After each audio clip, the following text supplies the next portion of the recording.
Olá, hoje são 22 de dezembro e esse vídeo vai tratar da a primeira igualdade e a justiça dentro daquela série da insegurança jurídica que eu comecei a fazer. Esse já é o segundo vídeo. Essa frase é de Vitor Hugo e o vídeo trata daquele caso do ex-governador da Paraíba, o Ricardo Coutinho, aquele que acabou sendo solto no fim de semana. E para nós tudo isso é uma ironia, pois aqui no Brasil não há igualdade de ninguém perante a lei e tampouco a justiça foi feita para todos. O pessoal do andar de cima tem um tratamento, o pessoal de baixo tem outro. Então, para o STJ, 137,2 milhões de reais roubados dos cofres públicos não é um crime grave, não é um crime hediondo. Tanto é que o ministro Napoleão Nunes Maia Filho, do STJ, determinou que Ricardo Coutinho, o ex-governador da Paraíba, fosse libertado imediatamente, em decisão liminar que foi feita no sábado. Eles trabalharam sábado, sempre fim de semana ou feriado, para soltar os bandidos. Na verdade, ele não trabalhou. A liminar estaria pronta e ele colocou a data e mandou o cara para casa. Então, Coutinho ele é investigado por corrupção, lavagem de dinheiro, fraude em licitações públicas e chefe de quadrilha. Então é interessante que esses advogados togados, aí, esses advogados nomeados politicamente para os tribunais superiores, eles têm uma metodologia de trabalho que eles trabalham sempre depois do expediente, à noite ou nos feriados, para não despertar a atenção do povo e aí eles vão largando a bandidagem. Gilmar Mendes fez escola nisso. Ele sempre solta os clientes dele após o expediente, ou à noite, ou no feriado, e ainda manda a viatura do Estado levar os caras em casa. Os caras não vão ir a pé, né? Para não ter que gastar com um aplicativo, tá certo? Então, esse ministro Napoleão, ele é cearense, tem 73 anos e foi indicado pelo PT na época do Lula, e ele já foi citado, inclusive, em delações da JBS. De acordo com o jornal Estadão, o executivo da JBS, Francisco de Assis e Silva, disse em delação premiada que o ministro Napoleão intercedeu em favor da empresa deles em ação contra Joesley Batista e contra a Eldorado Celulose. A empresa é um holding da JIF, que é um conglomerado de empresa lá para lavar dinheiro. O caso foi mencionado no âmbito da Operação Greenfield, e o ministro Napoleão negou isso peremptoriamente, ficou furioso com isso, por ocasião do julgamento da chapa Dilma Temer, da eleição fraudada lá de 2014, que o TSE julgou por caixa 2 a campanha eleitoral deles e absolveu por excesso de prova, é claro. Ambos foram absolvidos. Então, esse ex-governador da Paraíba, Ricardo Coutinho, ele é do Partido Socialista Brasileiro, ele foi um dos 17 alvos de ordens de prisão decretadas pelo desembargador Ricardo Vital de Almeida, do Tribunal de Justiça da Paraíba. E tudo isso no âmbito da Operação Juízo Final, que é a 7ª etapa da Operação Calvário.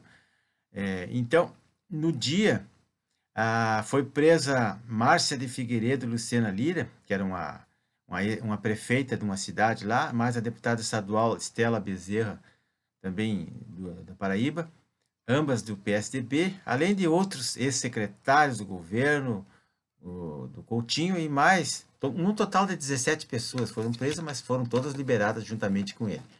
Então a ação realizou 54 buscas, parte delas contra o atual governador João Azevedo, também do mesmo partido, e 3 conselheiros do Tribunal de Contas da Paraíba, e as medidas contra tais investigados foram determinadas pelo ministro Francisco Falcão, do STJ. E por causa da prerrogativa de foro do governador e dos conselheiros. O Ministério Público apontou que Coutinho seria um chefe de uma organização criminosa que se instalou na área de saúde durante a administração dele. Ele foi governador por 2 mandatos, de 2011 até 2018, ficou 8 anos fazendo falcatrua lá. E segundo os delatores da Operação Calvário, o ex-governador teria recebido propina mensal de R$360 mil na área da saúde. Isso só na área da saúde.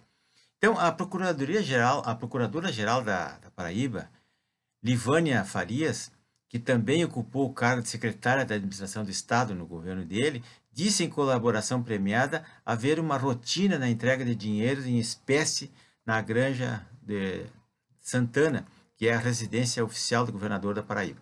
Então, na época em que Ricardo Coutinho ele comandava a Paraíba. Até 2018, o último ano do seu segundo mandato Coutinho, ela afirma ter feito uma entrega de 4 milhões de reais, tudo em dinheiro vivo. Ricardo Coutinho era responsável tanto direto pela tomada da decisão dentro da empresa criminosa, quanto pelos métodos de arrecadação, propina, divisão de dinheiro, aplicação dos recursos, etc. Então foi isso que declarou o Ministério Público. Então, esse político, ele havia sido preso na quinta-feira, dia 19, durante uma subfase da Operação Calvário, chamada de juízo final, e a operação investigava esse desvio de 134,2 milhões em verbas públicas da saúde. Eu fico pensando assim, quanta gente morreu ou deixou de ser atendida por esse tremendo desvio. Quanta gente tinha que fazer um exame e não pôde fazer, uma quimioterapia não teve condições, uma mamografia deixou de ser feita. Tudo por causa desses bandidos, ladrão, que ficam soltos, debochando da cara do povo. Então, a liminar determinava a soltura do ex-governador e foi expedida após a publicação de um parecer da Procuradoria-Geral da República, que pedia a manutenção da prisão dele, de Coutinho. Segundo o argumento da PGR, esse Ricardo Coutinho ele tem uma atuação fortíssima no comando da quadrilha e continua na liderança do grupo. E certamente continuará, ou escondendo prova, destruindo prova, coagindo testemunha ou até fugindo, mas está solto. Então, pessoal, esse é o drama, porque o que eu quero alertar com esse vídeo às pessoas? Que eles só fazem isso porque nós, o povo, a maioria do povo, tem uma fragilidade intelectual muito grande e falta de conhecimento, porque a imprensa não publica, as pessoas não têm tempo de comprar jornal para ler isso, ou não tem nem... Quem mora lá no interior, ou lá no meio de um local isolado, lá no próprio sertão da Paraíba, não sabe disso que acontece. E até nem tem interesse em saber, porque não acredita em política. E aí eles vão fazendo isso porque o eleitor ele não vai se revoltar contra essas coisas. Por isso eu peço a todos, pessoal, se você gostou ou não gostou do vídeo, se inscreva aí, clica nesse botão vermelho aí, se inscreva, curte, outras pessoas poderão gostar, compartilhe isso aí, porque isso aí é informação, isso aí a imprensa não vai dizer para ninguém, e nós estamos apanhando todos os dias e passando trabalho por causa desses ladrões que estão infiltrados no poder e continuam ainda agindo desse jeito ainda, e ainda querem acabar com a Operação Lava Jato. Bom domingo a todos.